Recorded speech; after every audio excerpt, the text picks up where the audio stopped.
Waste Asia में युद्ध की ज्वालामुखी फट चुकी है और इसकी लपटें अब सिर्फ ईरान और इजराइल तक सीमित नहीं रही। आज की हमारी स्पेशल रिपोर्ट आयरन डोम बनाई ईरान की आग, क्या इजराइल की हाईटेक सुरक्षा प्रणाली जवाब दे चुकी है? और अगर अमेरिका देर करता है तो क्या ये युद्ध पूरी दुनिया को अपनी चपेट में ले लेगा? नमस्कार, आप देख रहे हैं न्यूज़ वन नॉर्थ ईस्ट और मैं हूँ रिचल सिन्हा।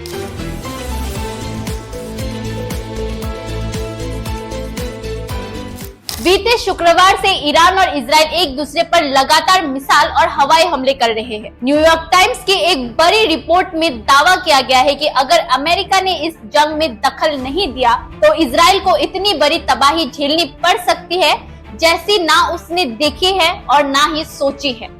रिपोर्ट के मुताबिक इजराइल के पास बेहतरीन इंटरसेप्टर सिस्टम तो है, लेकिन उसकी संख्या बेहद सीमित है। अगर ये जंग लंबी चली तो इजराइल लगातार मिसाइल रोकने में असमर्थ हो जाएगा। बीते 7 दिनों से इजराइल और ईरान सीधे जंग में उलझा हुआ है। ईरान अब तक 500 से ज्यादा मिसाइलें दाग चुका है, जबकि उसका दावा है कि उसके पास 20,000 मिसाइलों का स्टॉक है। दूसरी ओर इजराइल की एयर डिफेंस इंटरसेप्टर खासकर आयरन डोम अब थकने लगा है। शुरुआत में हर 10 में से 9 मिसाइल आयरन डोम रोक रहा था, लेकिन अब हर 10 में से 2 मिसाइल टारगेट तक पहुंच रही है। ईरान के पास अब सिर्फ शॉर्ट रेंज नहीं बल्कि लॉन्ग रेंज सुपरसोनिक मिसाइल है। इसमें शामिल है Fattah 1 missile, speed 16,000 kilometre per hour, तेजिल missile, range up to 2000 kilometre, cruise missile can take up to 2 hours to reach their targets.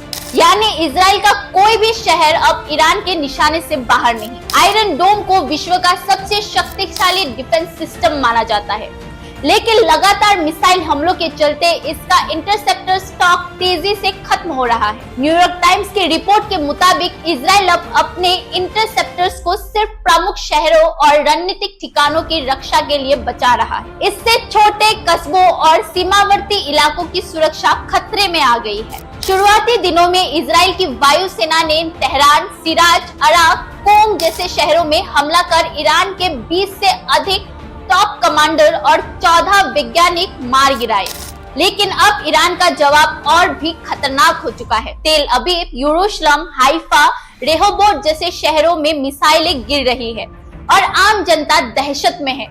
America अब तक खुलकर मैदान में नहीं उतरा है। ट्रंप ने संकेत तो दिए हैं, लेकिन कोई स्पष्ट एक्शन प्लान अब तक सामने नहीं आया है। आज रूसी राष्ट्रपति व्लादिमीर पुतिन और चीनी राष्ट्रपति शी जिनपिंग के बीच फोन पर बातचीत हुई। दोनों नेताओं ने कहा ईरान पर इजराइल का हमला अंतर्राष्ट्रीय कानून और यूएन चार्टर के खिलाफ है। शी जिनपिंग ने साफ शब्दों में कहा युद्ध किसी भी समस्या का समाधान नहीं है।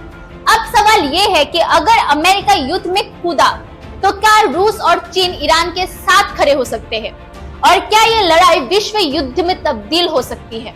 विशेषज्ञ मानते हैं कि अगर अमेरिका इस युद्ध में कूदता है तो नाटो और पश्चिमी देशों बनाम रूस, चीन जैसे गुटों को सीधी टकराव की स्थिति बन सकती है। ये मिडिल ईस्ट कॉन्फ्लिक्ट अब एक संभावित वर्ल्ड वॉर 3 फ्लैश पॉइंट बन चुका है। इजराइल अब तक की सबसे बड़ी रणनीतिक भूल कर चुका है।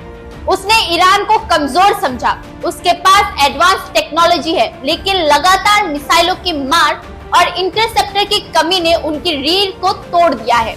अगर अमेरिका जल्दी हस्तक्षेप नहीं करता तो ये युद्ध इजराइल की ऐतिहासिक हार में बदल सकता है। Bureau report, news one north east, Guwahati.